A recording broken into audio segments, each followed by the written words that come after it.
So you want to get started in Lionel Trains, but the prices of some of today's new starter sets make you kind of nervous. Is there a less expensive way to give Lionel Trains a try? And what do I need to know in order to get started? Well, the answer to the first question is yes. There are lots of older starter sets, such as this one, available on the secondary market for well under $100 for everything that you need to get started. As far as the second part of what do I need to know to get started, well, here on this episode of Toy Train Tips and Tricks, we're going to take this set from box to layout. Hello again, this is Mike with another episode of Toy Train Tips and Tricks, and this is a Lionel Midnight Flyer set. This is not the top of the line set by any stretch of the imagination, but it has everything that you need to get started with your first Lionel Train set. Now, this particular set was made in 1981. The Midnight Flyer set was a very common set made for several years in the early 80s. This particular one is a special set that was only sold through Toys R Us stores in 1981. So here's a sticker showing that this is the special Toys R Us edition of the set. There's another sticker on this side, and there used to be a sticker right here covering up this boxcar, because instead of this boxcar in the set, there is a special limited edition Toys R Us car that was only available for 1 year, only available in this set, and only available at Toys R Us. So even with the added collector value of this set because of the additional car, still, for everything, box included and shipping, was less than $50 on eBay. And so there are lots of beginner sets like this in that price range that can be your first Lionel Train. So you see that it doesn't take a fortune to get started in Lionel Trains if you are willing to start with a basic set and see if it's something that you're going to enjoy. So let's open up the box and see what we have. So we take the lid off. Yep. And there we have an original cardboard insert so that you could see. I think that's actually where they kept the boxcar, not the locomotive. And here we have the original instructions. This is also very nice to have. If you don't have it, don't worry. We're going to go through all of the information that's on here. But if you do have it, again, it's a good reference to show you what was supposed to be in the set and any special instructions regarding your particular set. Also in this set, well, obviously the original owner had a larger layout because they had a Rico station. That was a really cool station accessory. It was really big. We have an application to the Lionel Railroaders Club, authorized Lionel service stations in 1981, all the places you could go to get your train repaired, and the original warranty card. I don't think it's still covered by warranty. And so here we have our locomotive, the tender, the caboose, our special Toys R Us boxcar, number 9388 from 1981. Here we have our gondola. We have a couple of gondola canisters. This one original to the set. This one is actually a post-war version. These are not hard to replace, and we have our power supply. So this is pretty much what you need to get started, except for track. Now, the transformer, or power pack, as it's sometimes called, is the thing that I see swapped out most often with these aftermarket sets. Things that you find on eBay often do not have the original transformer, the original power pack. And that can be an issue under some circumstances. Most 3-rail O-gauge trains from 1900 to the early 2000s could run on either AC or DC power, and they generally would have an AC power supply.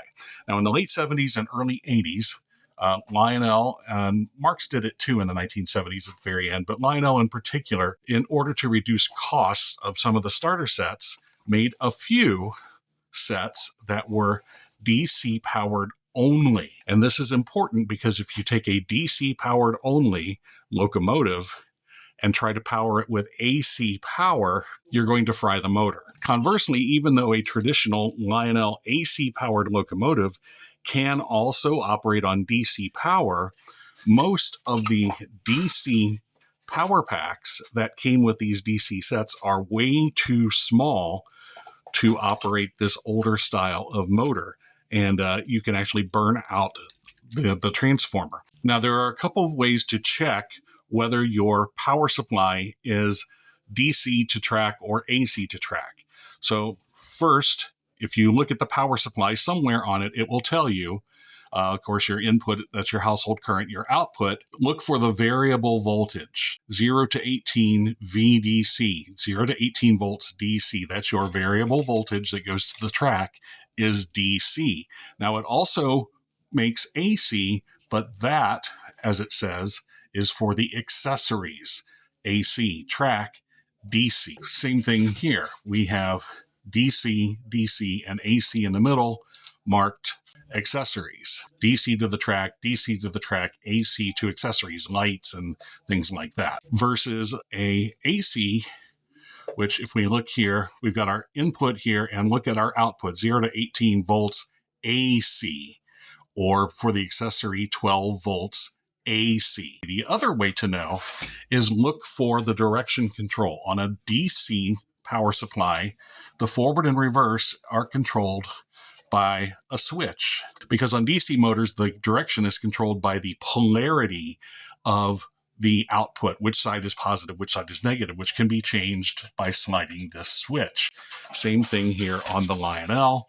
We have a sliding switch to control the direction. On an AC output, the direction, instead of being a sliding switch, this is a simple push button. All it does is actually interrupt the track power, which allows the special direction controller, the E unit in the locomotive, to cycle to change the direction. And that's how AC locomotives change direction. So it is very important to match your transformer with your locomotive. So how do you know what powers your locomotive? Is it AC or DC? Well, any locomotive that's going to operate on AC power has got to have some sort of built-in reverse unit, because this does not change the direction of an AC powered engine. So you're going to look for a switch such as this one. This is what we call our traditional E unit. It can be on top of the locomotive or in the bottom. On older engines, say before the 1990s, it will look like this. On more modern Lionels, you'll have a regular slide switch like this. And that controls the direction mechanism. The reverse mechanism either turns it on or off. On a DC powered locomotive, such as this one, there is no such switch, either above or below. There is no switch. So the direction is controlled by the polarity of the power going to this DC motor. Now, don't be confused. Just because it has a DC motor does not mean it's a DC powered locomotive. For example, this has a DC motor, but it has a built-in rectifier so that it can run on AC power. It can run on DC as well, but it runs best with AC. That's what it's designed for. So that's probably the most complicated part of getting a set that you don't know for sure what you have, making sure that your locomotive and your power supply match. In fact, I didn't even know this was in the box. This is originally in the box, specifically telling you that this locomotive will not run on AC powered track. Now, before I go any further with the trains themselves, I want to check out this power pack, because these are electric trains after all, and so these electricity supply needs to be good. This thing was made during the Reagan administration, so you never know what's happened between then and now. So let's see if it's actually putting out the power that it's supposed to put out. So we notice here it's going to be up to 18 volts DC. So I've got my voltmeter here. Now, this doesn't have to be even as fancy as this one. You can get a cheap voltmeter. We just want to know how much power is coming out. And it's not unusual if these are off by, a volt or two either way. We just want it to be in the ballpark of 18 volts. So let's see what happens. I'm going to turn the power on. 18 volts. Hey, look at that. And the power goes off when we turn it off. Turn it on. 18 volts. Okay, so now we know that our transformer is putting out the power it's supposed to, working the way it's supposed to. Let's make sure the locomotive is doing the same, because there's no point in putting the rest of the layout together if we don't have a functioning locomotive. I'm going to take my alligator clips. I've got one attached to the center. I'm going to take this one and attach it to the frame. Or I could also touch one of the outside rails, but this makes it easier when I'm stationary like this. I'm going to turn the power on. And it works. And let's try the other direction.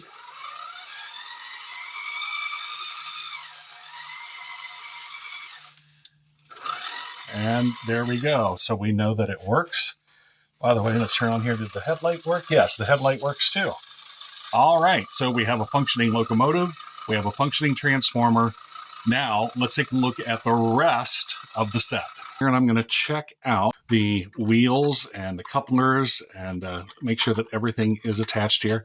Check the wheels, make sure everything spins freely. Sometimes in shipping, this can get knocked out of the journal and it'll not want to function properly. Now, again, this is an inexpensive set. These are actually plastic wheels, which is a hallmark of the really, really cheap sets. Although it is unusual to have in the basic set to have couplers at each end of the caboose, although only one is functioning. Many cabooses are lighted. This one has a special glow in the dark effect. Let me see if I can get it to show up here on camera. Turn the lights off. Just a little bit. It's hard to see there on the camera, but the windows do have a glow in the dark effect. Maybe if I let it charge under the lights a little longer, it would be more visible. Now, if you find you have one of these operating couplers that doesn't want to stay closed, especially with the train moving, the quick and easy fix for that is these hair tie rubber bands. You can find these I found these at Dollar Tree, but Walmart, any of the big commercial box stores like that. Hundreds of them for like $1.50, and you just take that and you're going to wrap it around the coupler shaft a couple of times, and that gives that spring some extra support. You can still open the coupler, but it will make it firmer staying closed. And here again is our special Toys R Us boxcar. These were only made in this set in 1981. There were other Toys R Us cars in other sets for different years. This is the one for 1981. And here we have the short gondola. These go back to the Scout sets of the late 1940s. One operating, one non-operating coupler, plastic wheels, and again, the canisters were devised to be the loads, or use something else for a load. You got young kids, young boys throwing some dinosaurs, some Legos, any of that cool stuff works well in a gondola. Then we get to the tender, which shows some damage. We've had some repair go on here, and it's important. This is the drawbar. This side goes with the locomotive. I guess they added some weight. Is that what that is? The tender just slides back together, put the long tab to the rear. There we go. And now we are back together. Some tenders had some type of sound system, whether it was the mechanical or electronic sound of steam. This one has nothing, mainly because of its size. Again, this was an inexpensive set. All of our rolling stock, we've checked the wheels, we've checked the couplers, we are in good shape. So let's talk about track. Now, if the set you purchased came with the track, great, go with whatever you've got. If it didn't, you have several options. You can go the traditional route. Now, the set that I've been showing you would have come with this stuff. This is called O27. It is O gauge as far as the width of the rails, but the 27 refers to the half circle of track. Four curved pieces make a circle that is 27 inches in diameter. And this was very common in starter sets from the 1930s all the way through the early 2000s. Now, the bad news is that this stuff is no longer made. The good news is that it was made for like 80 years. So there is tons of it out there. Local dealers probably have some. If you go to a train show, to a swap meet, a lot of the dealers will have bundles of this, boxes of this underneath their tables that they will sell for a really good price, sometimes even give it away because they're just tired of carrying it around.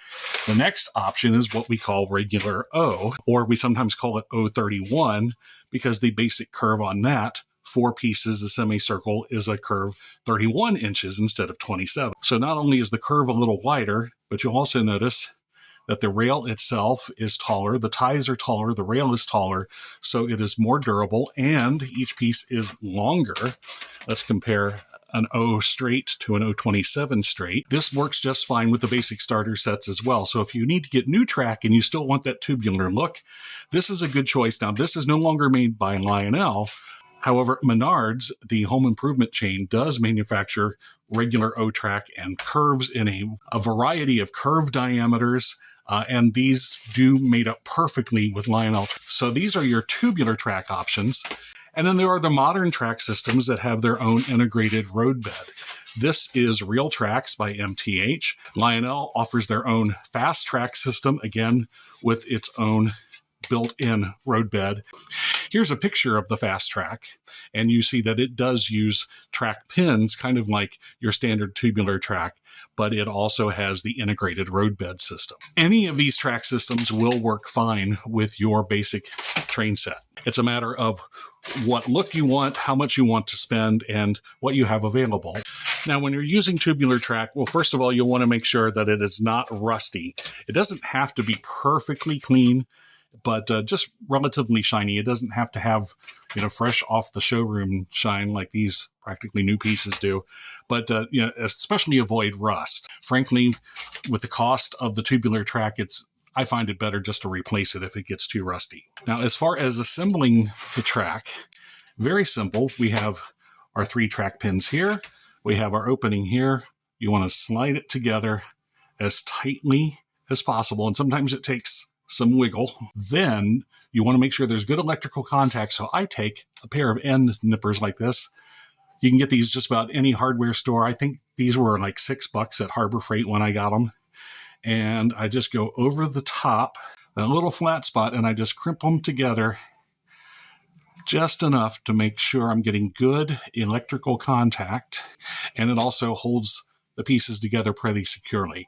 If you're setting up a temporary layout, you can also take a zip tie and run it across the ties and secure it that way. If for some reason you need to remove track pins from the end, these are crimped at the factory, so they are pretty tight. So the easiest way that I have found is turn the piece over, get a small flat screwdriver, push it in to the slot, and twist to make that opening bigger, then come back with either needle nose or, again, my tool here. I need to do a little bit more. And sometimes, there we go.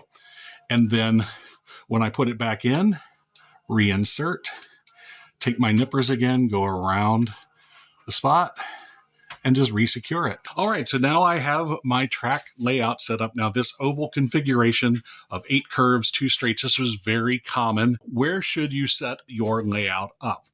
Well, the first question is this going to be a temporary setup, or is it going to be more of a permanent setup? So if it is a temporary setup, it is fine to set it on a table, on the floor.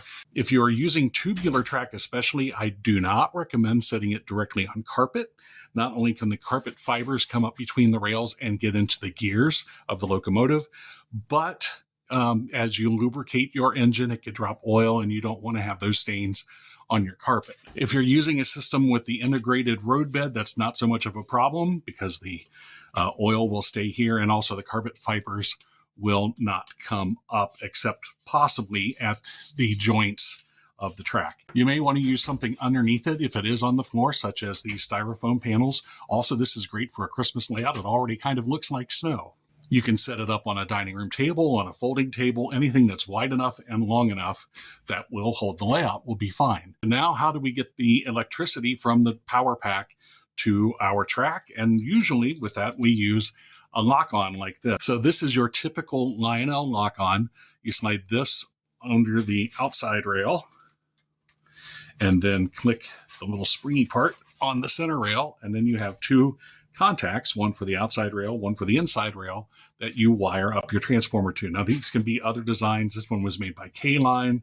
This is made for both S-gauge and O-gauge track.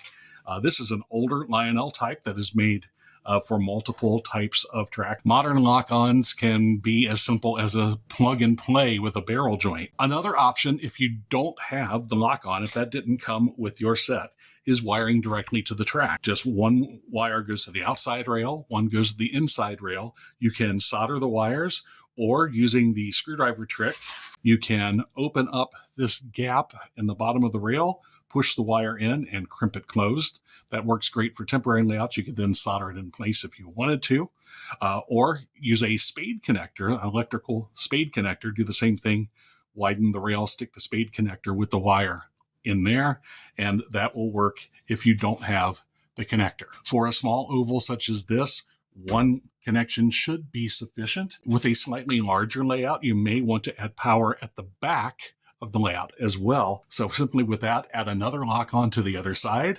wire number 1 to number 1, number 2 to number 2, and you've got power distribution evenly across the rest of the layout. As for wires, well, these wires were already attached to the transformer, so I'm just going to use those.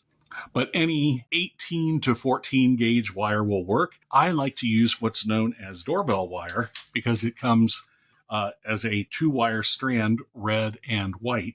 It's rather economical and it's just the right size for use on the layout. For screw connections like these, best way to attach your wire is bend the end into a little hook shape and then put it on clockwise so that as you tighten down the screw, it tightens down the wire. On this clip type of lock-on, I like to load these from the inside out.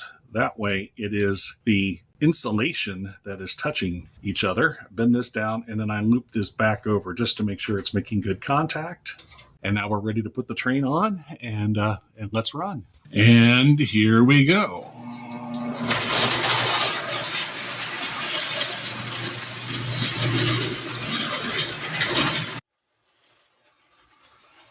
As you can see, you can get started with Lionel Trains without a large investment of either time or money if you start with one of the many second-hand starter sets that are available. These older sets are a great way to learn the basics of toy trains, and that may lead you to feel more confident about adding more trains, new or used, to your roster.